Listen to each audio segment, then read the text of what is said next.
Bimbingan Masyarakat Bimas Islam Provinsi Bali, Kementerian Agama Republik Indonesia bekerjasama dengan Kepolisian Daerah Polda Bali menggelar temu konsultasi lembaga pengelola zakat di Provinsi Bali. Acara tersebut dilaksanakan di Gedung Wisma Sejahtera Denpasar.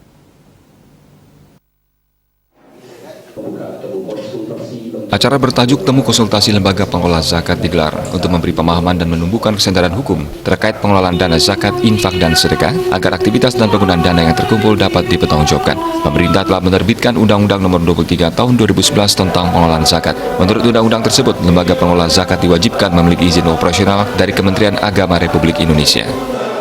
Ya, karena sesuai dengan tugas kami di Kementerian Agama ini adalah berdasarkan Undang-Undang 23 2011, bagaimana kami dari Kementerian Agama memberikan pembinaan dan pengawasan terhadap pengelola zakat yang ada di Provinsi Bali.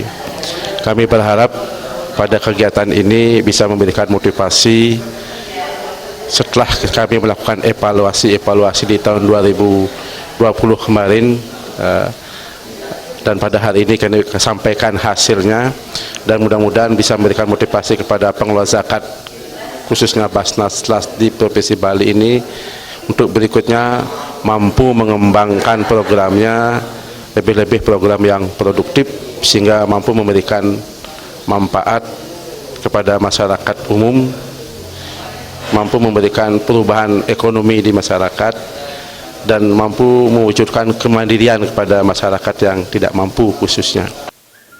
Dalam temu konsultasi lembaga pengelola zakat, Kepala Subdirektorat Kasubdit 1 Ditkrimsus Polda Bali yang diwakili oleh Kanit 3 Kompol M. Didik W. Dalam konsultasi tersebut disampaikan penyalahgunaan dan penyelewengan zakat, infak, dan sedekah dapat terkena sanksi pidana. Sebagaimana telah diatur dalam Undang-Undang Nomor 23 Tahun 2011 tentang pengelolaan zakat. Pihaknya mengimbau para pengelola lembaga zakat, infak, dan sedekah di Provinsi Bali agar dapat mengurus dan melengkapi diri dengan perizinan yang dibutuhkan dan sesuai dengan ketentuan yang telah diatur Kementerian Agama Republik Indonesia. Di Bali sendiri saat ini terdapat 4 lembaga zakat yang sudah resmi memiliki izin, sementara puluhan sisanya belum memenuhi persyaratan tersebut. Kepada mereka yang belum memiliki izin, pihak Kementerian Agama melalui Bimas Islam Provinsi Bali akan melakukan upaya-upaya persuasif. Namun jika dengan persuasif lembaga-lembaga tersebut tetap tidak mau melengkapi perizinan, masalah ini akan diserahkan kepada pihak kepolisian. Barangkali perlu edukasi masyarakat yang ketepatan mengelola lembaga zakat, infak, sedekah agar mereka tahu dan hati-hati bahwa apa yang mereka lakukan bisa saja ditindak oleh pihak keamanan karena pertama tidak mendapat legalitas, yang kedua tidak ada kontrol, apalagi laporan auditing yang tentu ya jauh dari itu.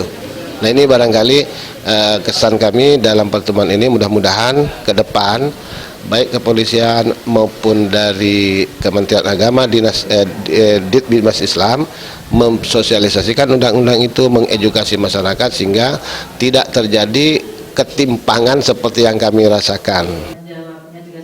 Diharapkan pengelola zakat semakin profesional dan masyarakat semakin menyadari kewajibannya untuk mengeluarkan zakat. Zakat ini diharapkan bisa membantu pemerintah dalam rangka meningkatkan kesejahteraan masyarakat secara umum. Kedepannya diharapkan lembaga zakat di Provinsi Bali semakin baik, selalu memenuhi regulasi, dan selalu memberikan manfaat bagi semua.